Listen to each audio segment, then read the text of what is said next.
Okay, that's our presentation. Now it's time to answer your questions.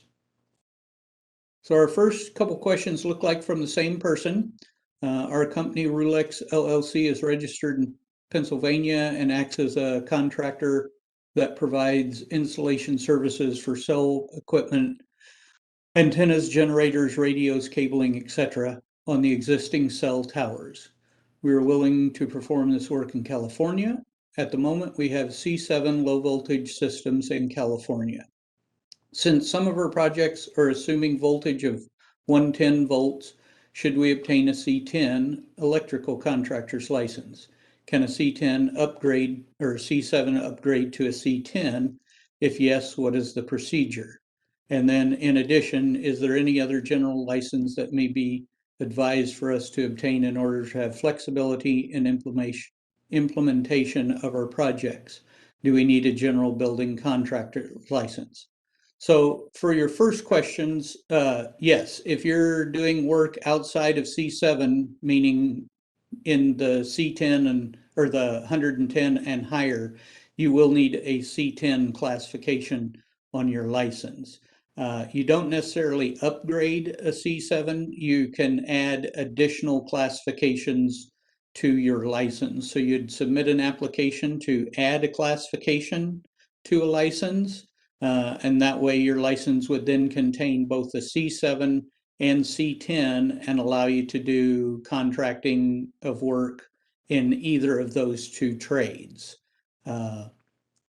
When you start talking about all of the various things you're doing and additional general license, such as the general building, the best thing that you could do if you're looking for flexibility in what you can write in your contracts, I would suggest contacting our classifications deputy, and that's at classifications, and that's plural, classifications at cslb.ca.gov. List all of the type of projects or trades that you're looking to perform. He will evaluate that, be as specific as possible. He will evaluate that and tell you all of the various classifications that you would need to complete the work that you're looking to do.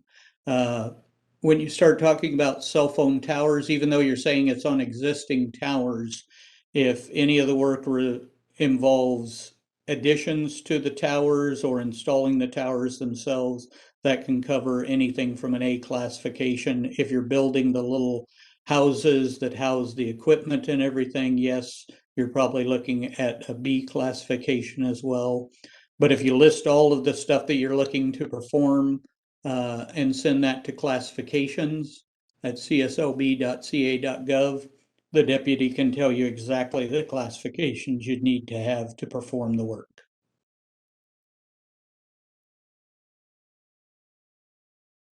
All right, anyone else today?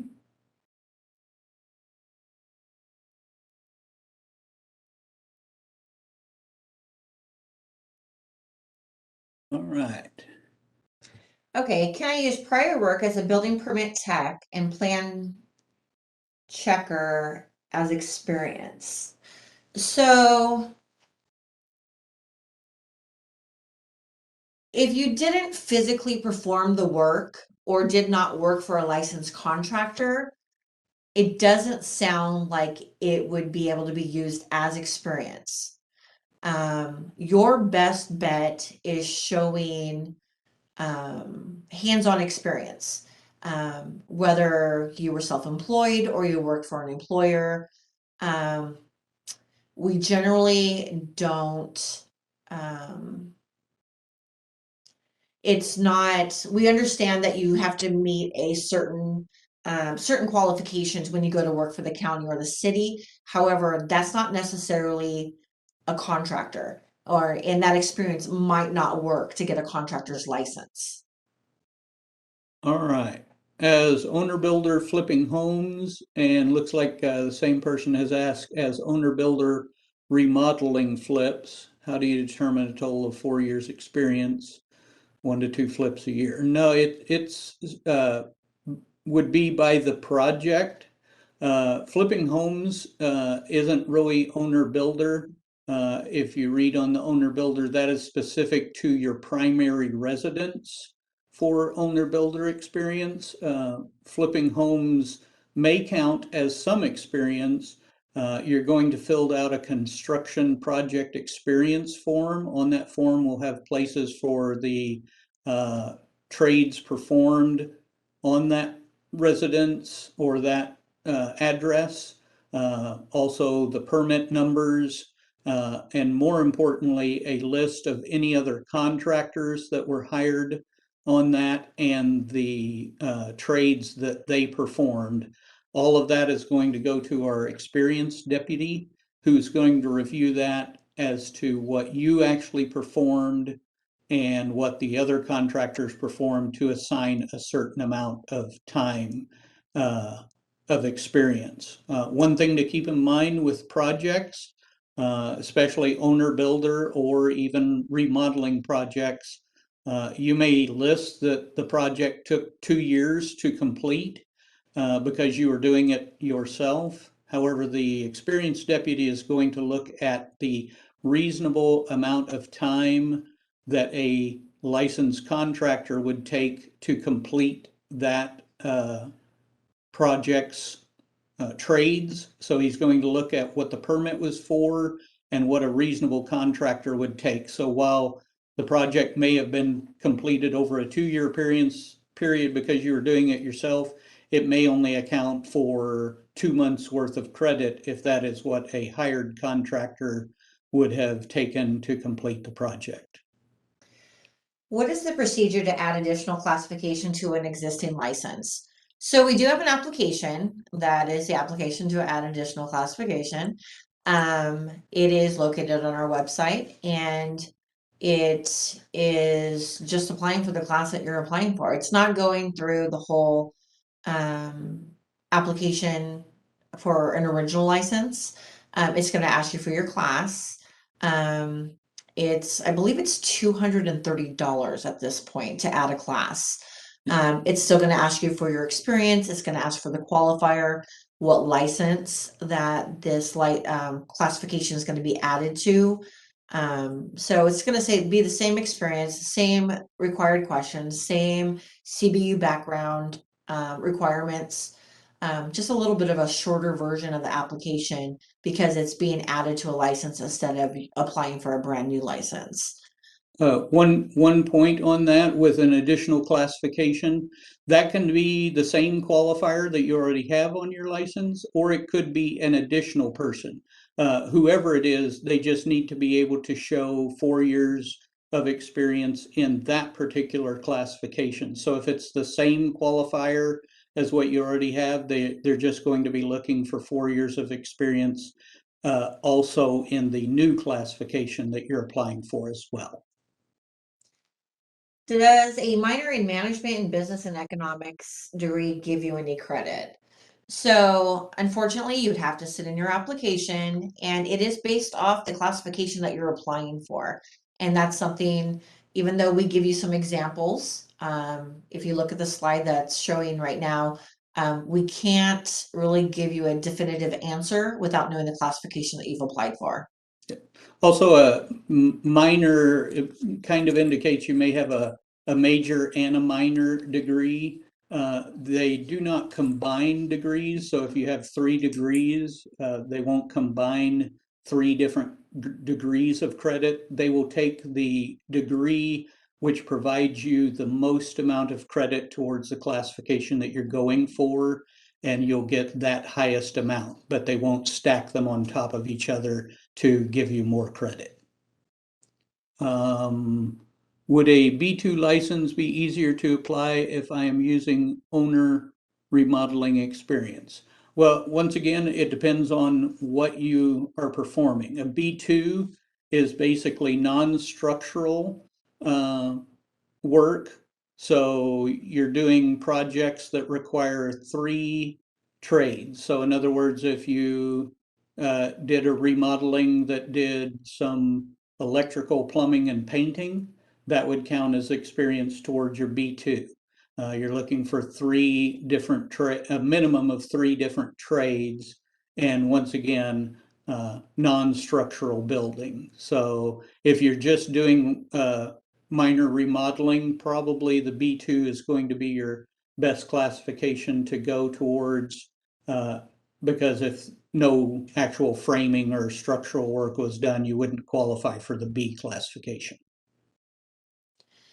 If a homeowner hired you to do work but did not get permits for the work, installing fencing, concrete, etc., how do you qualify the experience? Well, again, it's dependent upon the classification that you're going to be applying for. Obviously, if you're applying for the B class and you did fencing, concrete, let's do some painting, maybe some drywall, that doesn't qualify for the B classification. But it would be dependent upon the class that you're applying for, and then the work experience would have to reflect the classification that you're applying for.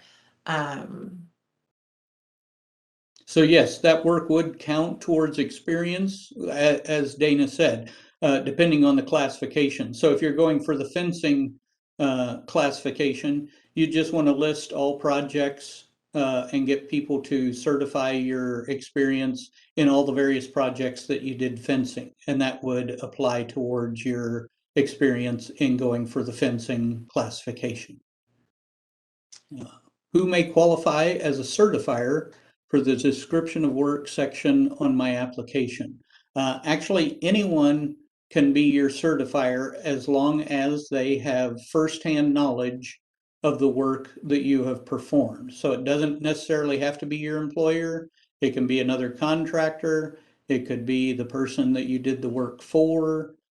Could be other contractors that worked on the same project as you did, but they do have to have firsthand knowledge of you performing the work. But any of those, and if you look at the certification of work experience, it breaks down the relationships. So employer, contractor, business associate, foreman, fellow employee, all of those are people who can be a certifier for your experience. Let's see.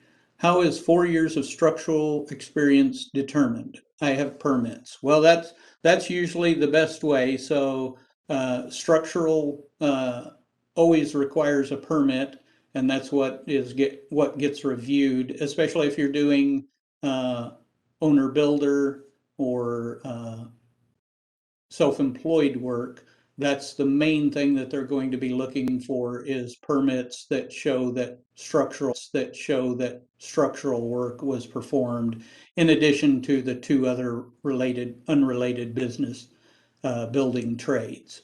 So, but once again, you're still going to fill out a certification of work experience certified by someone who has firsthand knowledge of that. And then in addition to that, you can use the project experience forms to detail out the projects, list the permit numbers. Be sure to include the permits, copy of the permits, as well as they're looking for the final inspection report, so that the deputy can assign credit to the projects that you've worked on.